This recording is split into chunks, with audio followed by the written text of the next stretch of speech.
శ్రీమాత్రే నమః. అమ్మకు ప్రేమతో ఛానల్కి స్వాగతం. అందరికీ కూడా ఆ అమ్మవారి ఆశీస్సులు ఉండాలని మనస్ఫూర్తిగా తల్లిని వేడుకుంటూ ఈరోజు మనం సుబ్రహ్మణ్యేశ్వర స్వామి యొక్క వ్రత కథను తెలుసుకుందాం.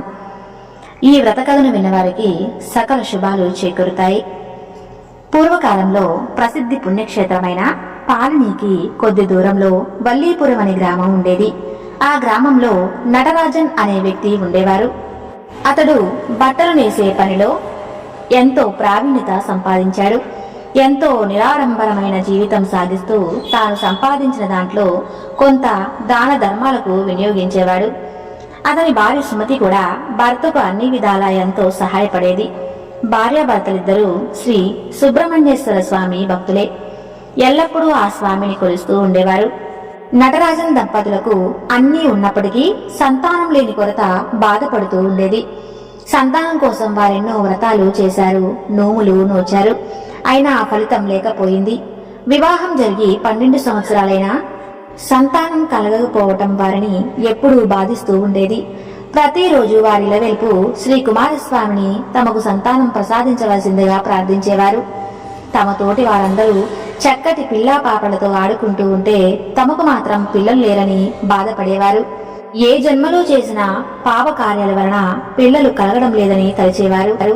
ఆ బాధ వారిని రోజు రోజుకు కృంగదీసింది. అయితే దంపతులు మాత్రం కుమారస్వామిని కొలవడం మానలేదు. నిత్యం యథావిధిగా ఆ స్వామి కరుణిస్తూనే ఉండాలని కోరేవారు. సుబ్రహ్మణ్యేశ్వరుడు భక్తవత్సలుడు. తనకు త్రికరణశుద్ధిగా నమ్మి కొలిచిన వారిని కంటికి రెప్పలా కాపాడే అమృతామూర్తి. ఆ స్వామి మనస్ఫూర్తిగా కొలిచే వారికి సర్వ సౌభాగ్యాలు లభిస్తాయి. ఎటువంటి రుణబాధలు ఉండవు.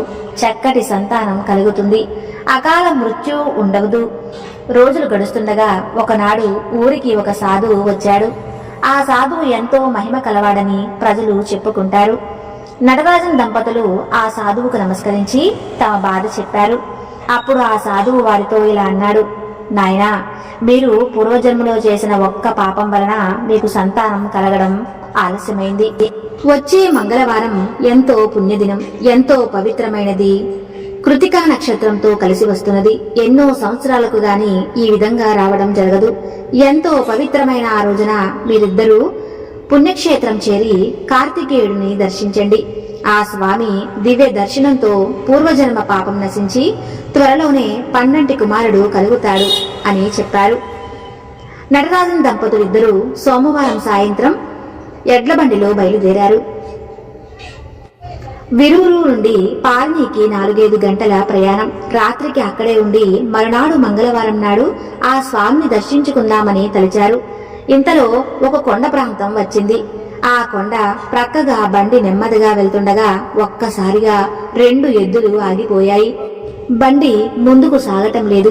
బండి నడిపే వారికి ఎంత ఎదిరించినా ఎడ్లు ఎందుకు ముందుకు సాగటం లేదు అర్థం కావటం లేదు. నటరాజన్తో కలిసి ఇద్దరు బండి దిగారు. ఎదురుగా కనపడిన దృశ్యం చూసి ఆశ్చర్యపోయారు. భయం కూడా కలిగింది.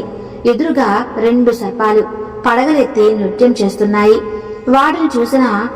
వాటిని చూసిన ఎద్దులు బెదిరి ముందుకు సాగటం లేదు. బండివాడు ఏదో చప్పుడు చేయబోతుంటే నటరాజన్ వద్దకు వారించాడు. ఆ సర్పాలకు నమస్కరించి తమకు దారి ఇవ్వమని అడిగాడు. కాని అవి ఏమాత్రం కదలలేదు. అలానే సర్పాలు నృత్యం ఆడాయి. అలా దాదాపు అరగంట గడిచింది.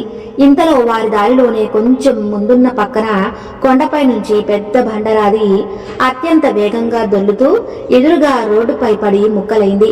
మొక్కలన్నీ అటు ఇటు చెల్లా చెదురుగా పడ్డాయి. ఇది జరిగిన కాసేపటికి ఆ సర్పాలు 2 పక్కనే ఉన్న పొదల్లోకి జరజర పాకుతూ వెళ్లిపోయాయి. నటరాజునకు జరిగినది అర్థమైంది. ఆ సుబ్రహ్మణ్యేశ్వరుడు తమను రక్షించడానికి ఈ విధంగా వచ్చాడు. లేకపోతే ముందుకు సాగి ఆ బండరాయి తమ బండపై పడి తామందరూ మరణించి ఉండేవారు. ఆ కార్తికేయుడు తమను రక్షించడానికి ముందుకు వెళ్లకుండా సర్పరూపంలో వచ్చాడని గ్రహించాడు. తమను రక్షించినందుకు ఆ స్వామిని ఎన్నో విధాలా స్తుతించారు. ప్రయాణం ముందుకు సాగింది.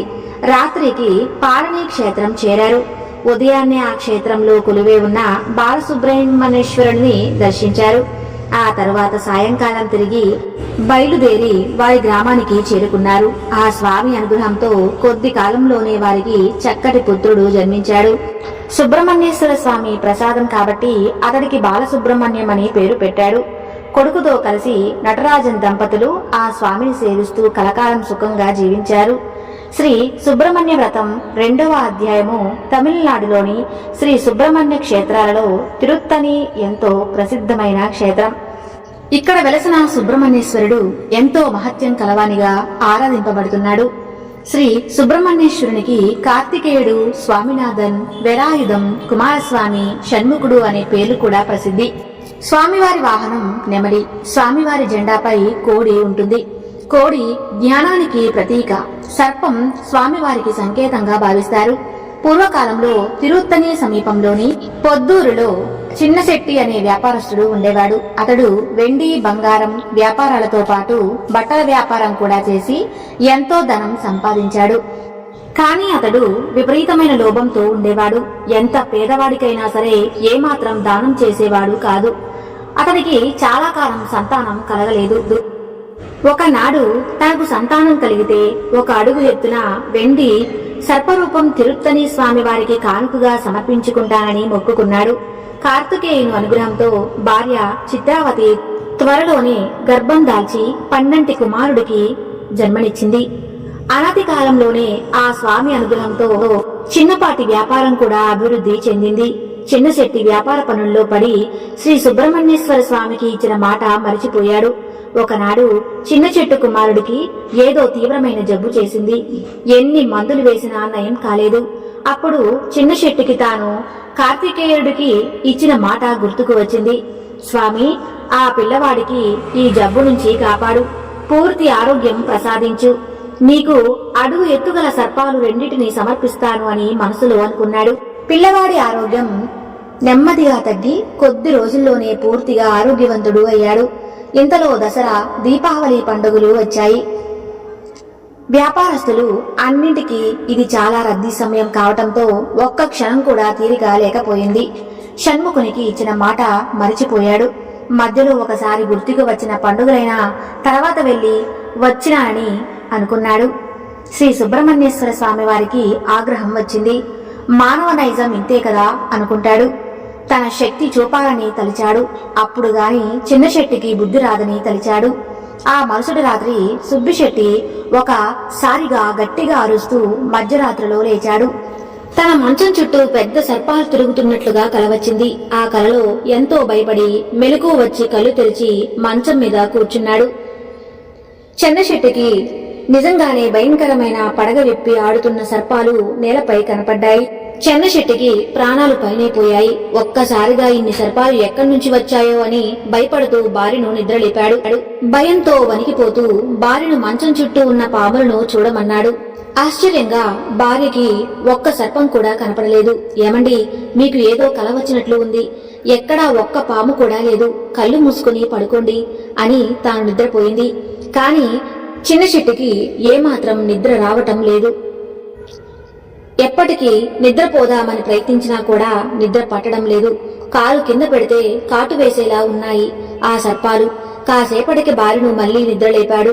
చిత్రావతి, ఒక్కసారి లెగు అని అనేసరికి చిత్రావతి ఇంట్లోకి వెళ్లి విభూతిని తెచ్చి ఇది రాసుకొని పడుకోండి అన్నది.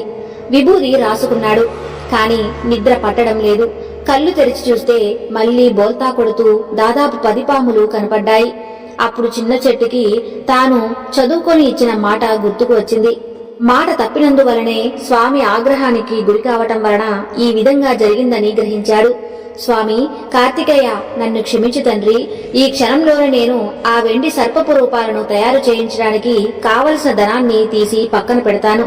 రేపే ఆ పనికి ఎవరినైనా పురమాయిస్తాను. నన్ను క్షమించు అని చెంపలు వేసుకున్నాడు. కరుణామయుడైన షణ్ముఖుడు చిన్న శక్తిని అనుగ్రహించాడు. అక్కడ సర్పాలన్నీ క్షణంలో మాయమయ్యాయి.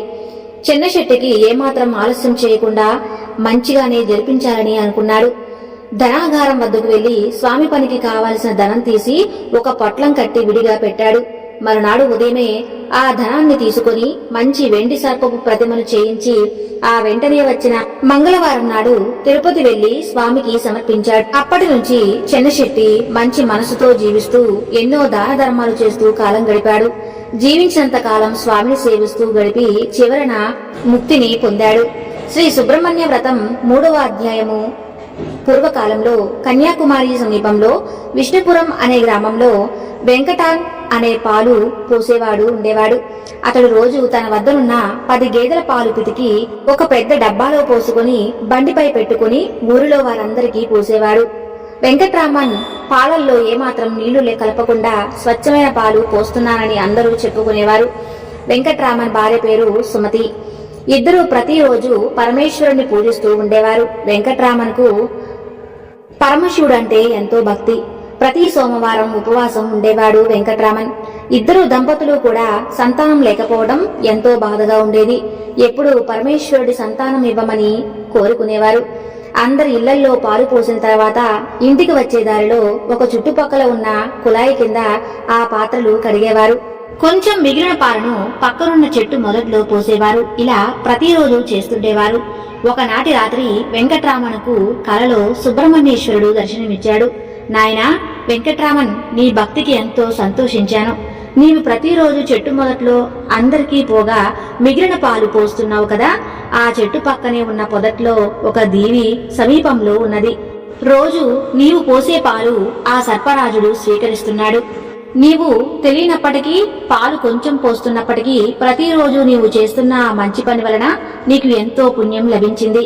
అంతేకాదు నాకు ఎంతో ప్రీతికరమైన శ్రీ సుబ్రహ్మణ్యేశ్వరుని యొక్క ఎప్పటిలాగే అక్కడ పాలు పోసావు. ఆ విధంగా అక్కడ ఉన్నది సర్పానికి ప్రతిరోజు పాలు పోయడం ద్వారా నీవు ఎంతో పుణ్యాన్ని సంపాదించావు. దీని వలన నేను ఎంతో సంతోషించాను. నీకు త్వరలోనే చక్కటి కుమారుడు జన్మిస్తాడు. నీవు ఆ కుమారుడిని తీసుకుని ఇక్కడికి కొద్ది దూరంలో గల నా పుణ్యక్షేత్రమైన తిరుచెందూరికి వెళ్లి పిల్లవాడికి అక్కడే నామకరణం చేయాల్సి ఉంది అని చెప్పి అంతర్ధానమయ్యాడు. ఉదయం నిద్ర లేవగానే సుమతికి తనకు వచ్చిన కలను వివరంగా చెప్పాడు షణ్ముఖుడు. తమను అనుగ్రహించేందుకు వారెంతో సంతోషపడ్డారు. వెంకట్రామన్ ప్రతిరోజు క్రమం తప్పకుండా ఆ చెట్టు మొదట్లో పాలు పోస్తూనే ఉన్నాడు. ఎప్పుడైనా ఆ దివ్య సర్పం కనపడుతుందేమోనని అరుదుగా చూసేవాడు. కాని ఎప్పుడూ దివ్య సర్పం కనపడలేదు. ఆ షణ్ముఖుని దయ వలన కొన్ని రోజులకి తన భార్య గర్భం దాల్చి చక్కటి పిల్లాడిని కన్నది. శ్రీ సుబ్రహ్మణ్యేశ్వరుడు చెప్పినట్టుగా ఆ పిల్లవాడిని వెంట పెట్టుకుని తిరుచెందూరుకు బయలుదేరాడు. ఆ రోజుల్లో ఎడ్ల బండి పైనే ప్రయాణం. కొంత దూరం వెళ్లినప్పటికీ దారి ఎదురుగా ఒక అద్భుత తేజస్సుతో ప్రకాశిస్తున్న సర్పం కనపడింది. దారి మధ్యలో పడగ విప్పి ఉన్న ఆ సర్పరాజ్యాన్ని చూడగానే స్వామి కలలో చెప్పిన సర్పం ఇదేనని వెంకట్రామన్కు మనసు తట్టింది.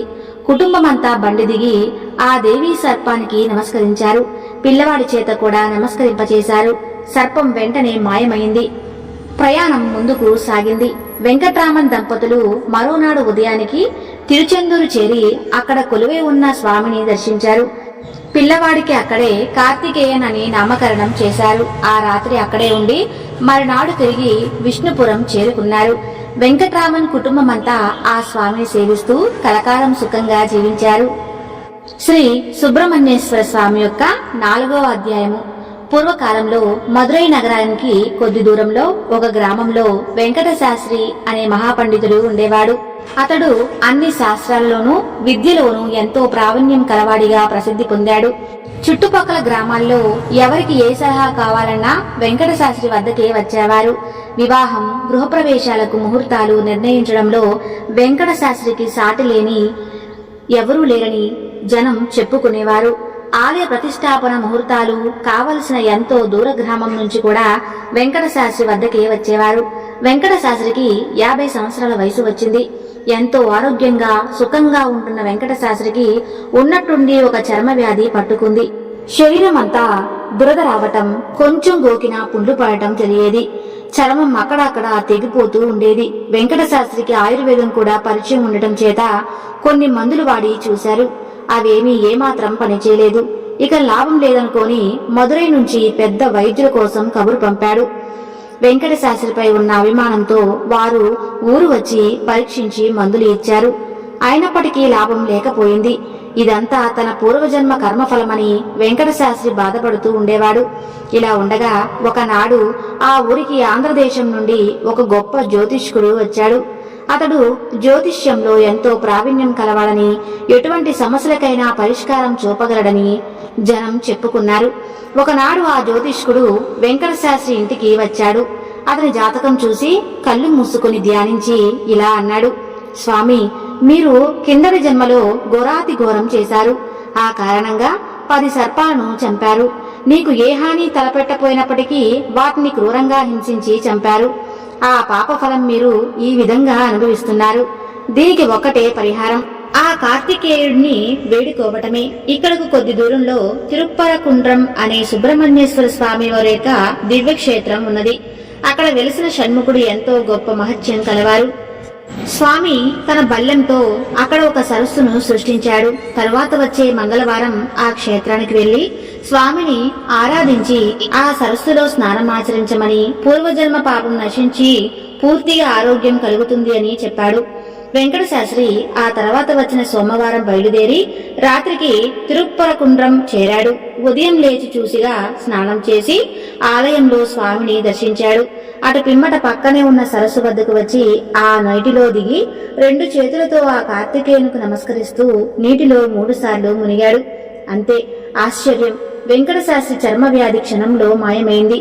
ఆనందంతో వెంకట శాస్త్రి కళ్ళమ్మట నీళ్లు వచ్చాయి. ఆలయం వైపు తిరిగి ఆ స్వామిని ప్రార్థిస్తూ ఇలా అన్నాడు: స్వామి కార్తికేయ, నీవు జ్ఞాన సంపూర్ణుడవు. నిన్ను కొలిచిన వారిని నిత్యం రక్షించి అమృతామూర్తివి. శ్రీవల్లి దేవసేన సమేత సుబ్రహ్మణ్యేశ్వర, ఇదే నా నమస్కారములు. నిన్ను స్మరించే వారికి ఎన్నో జన్మల పాపాలు నశించి కైవల్యం లభిస్తుంది. నిత్యం నిన్ను తరించే వారికి సర్వ సౌభాగ్యాలు కలుగుతాయి అని ఆ స్వామి ఎన్నో విధాలా కొనియాడాడు. ఆలయంలోకి వెళ్లి స్వామిని దర్శించాడు. తిరిగి తన ఊరు ప్రయాణమయ్యాడు. జీవించేంతకాలం ఆ స్వామిని సేవిస్తూ సుఖంగా జీవించి చివరకు ముక్తిని పొందాడు.